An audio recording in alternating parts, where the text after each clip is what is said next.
kata saya. Naik masuk penjara. Menginjil di kampung. Menginjil di kota.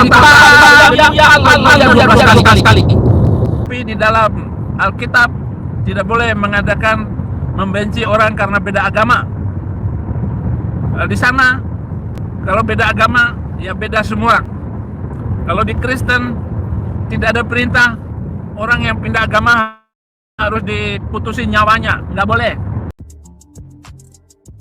Imam besar murtadin Indonesia sedunia. Haleluya. Saudara akui atau tidak, saya hanya percaya dengan janji Tuhan, ya dan amin, untuk membangun ke depan ini bangsa yang lebih besar, yaitu bangsa yang mencintai Tuhan, mengasihi sesama manusia. Dalam keseharian, dalam setiap waktu kita harus bertungkus lumus mengaku bahwa Yesuslah Tuhan dan Juru Selamat bagi kita. Hari ini program saya adalah mengantar hamba Tuhan kembali ke Indonesia. Ini hamba Tuhan besar dan luar biasa. Saudara-saudara, namanya sebut dulu namanya. Kenalan. Namanya Efraim. Pak Im. Ini hamba Tuhan besar loh. Jangan dikira dan jangan anggap main-main bahwa dia akan menjadi hebat yang luar biasa nanti seperti firman Tuhan. Jadi berkatalah Abraham kepada Allah, sekiranya Ismail diperkenankan hidup di hadapanmu.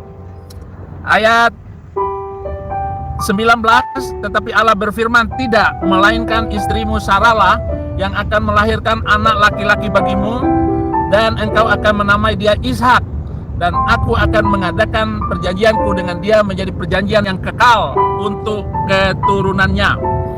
Jadi Abraham karena harus berpisah dengan Ismail, dan Ismail ini harus tinggal di padang gurun, pergilah di ayat-ayat selanjutnya di pasal 21 berbicara tentang Ismail. Kemudian pergi mengembara di gurun Berseba. Gurun Berseba itu bukan di Arab Saudi, tetapi di Israel. Jadi jangan salah membuat sejarah. Nah, saudara-saudara,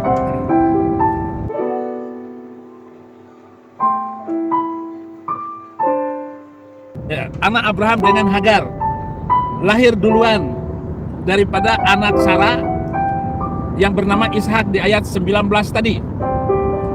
Tetapi di ayat 20 tentang Ismail, aku telah mendengar permintaanmu, ia akan kuberkati, kubuat beranak cucu dan sangat banyak. Ia akan memperanakan 12 raja, dan aku akan membuatnya menjadi bangsa yang besar.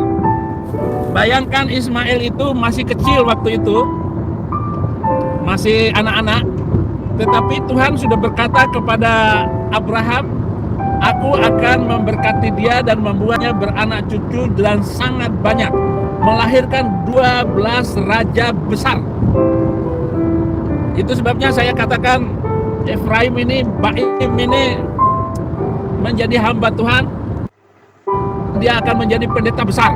Haleluya. Kalau nggak percaya, tunggu dia menjadi besar. Sekarang baru kelas 2, baru kelas 3 SMA, baru naik kelas 3. Tetapi sudah jalan-jalan ke Amerika karena bapaknya itu adalah penginjil di Kalimantan Barat sana, dan juga dia itu pejabat juga bapaknya. Saudara-saudaranya itu orang hebat semua. Keluarga itu orang-orang yang takut Tuhan semuanya. Saudara-saudara, saya sedang mengantarkan Baim ke bandara airport California, Los Angeles, LA.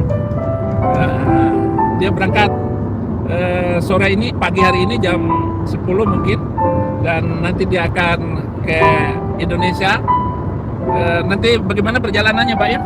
Cerita dulu. Perjalanannya menyenangkan, seru lah itu. Seru. Oke, seru ya.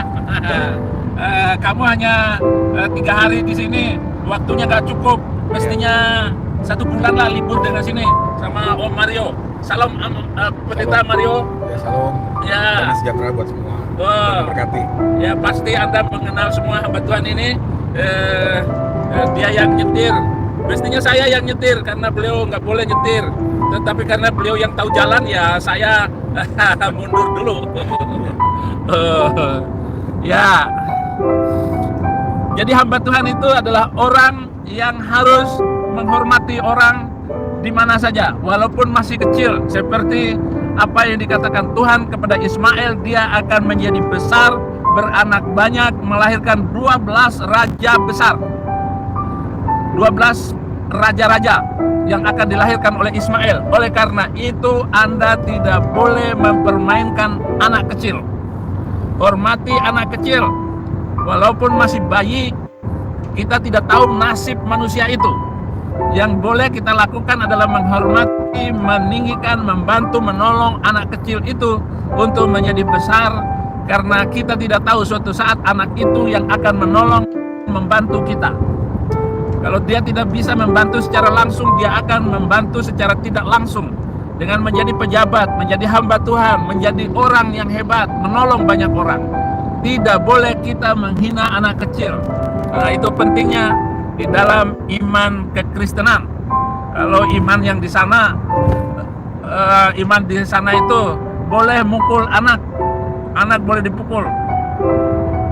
Perintahkan anakmu untuk sembahyang umur 7 tahun. Kalau umur 10 tahun, pukullah dia. Nah, itu boleh mukul. Boleh juga mukul istri, boleh mukul orang bandel.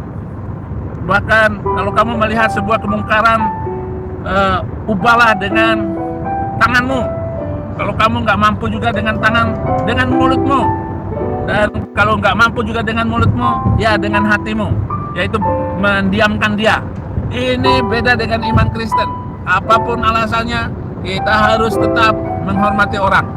Sedangkan di iman saya yang dulu, ini perjalanannya mobil-mobil yang ada di sebelah kiri kanan saya, ini jalan besar sekali.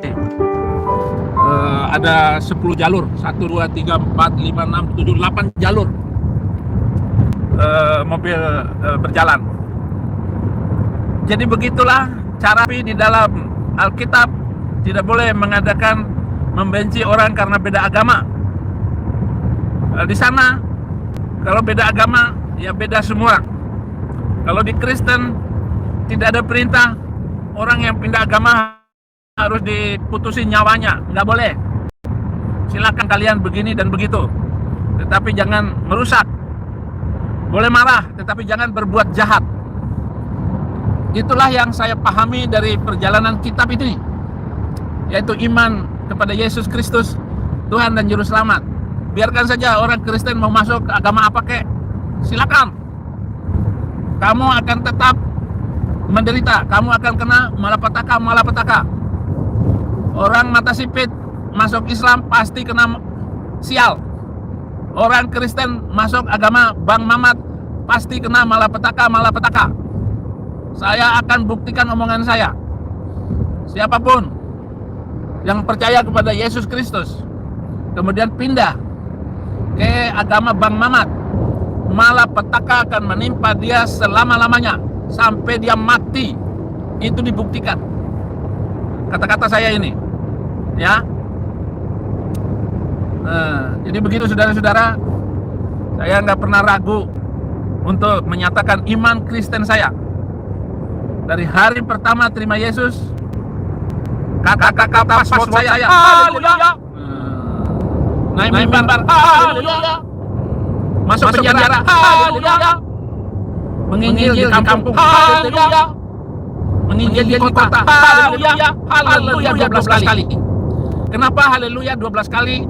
Karena ada 12 mata arah angin. Dan ada 12 murid Yesus Kristus. Dari 12 muridnya berarti ada 1 pengkhianat. Maka jangan marah, jangan kecewa kalau dikhianati oleh siapapun. Hamba Tuhan yang mengkhianati, jangan kecewa. Jemaat yang mengkhianati, jangan kecewa. Lukas 7 ayat ayat 23, berbahagialah orang yang tidak pernah kecewa dan menolak aku. Balik lu Din, ditunggu di penjara menjadi narapidana. Boleh lu ngomong apa saja kalian. Saya pasti akan kembali ke Indonesia dan akan menunjukkan bahwa saya bukan pengecut, bukan penakut. Kalian harus tahu kalau saya ini adalah buronan. Bukan kayak kalian itu buronan mertua. Saya buronan karena memberitakan Injil. Saya buronan karena saya berkata benar. Dan saya jadi buronan karena saya bilang 1 rupiah sama dengan 1 dolar. Kita harus memperjuangkannya. Bagaimana memperjuangkan agar rupiah sama dengan 1 dolar?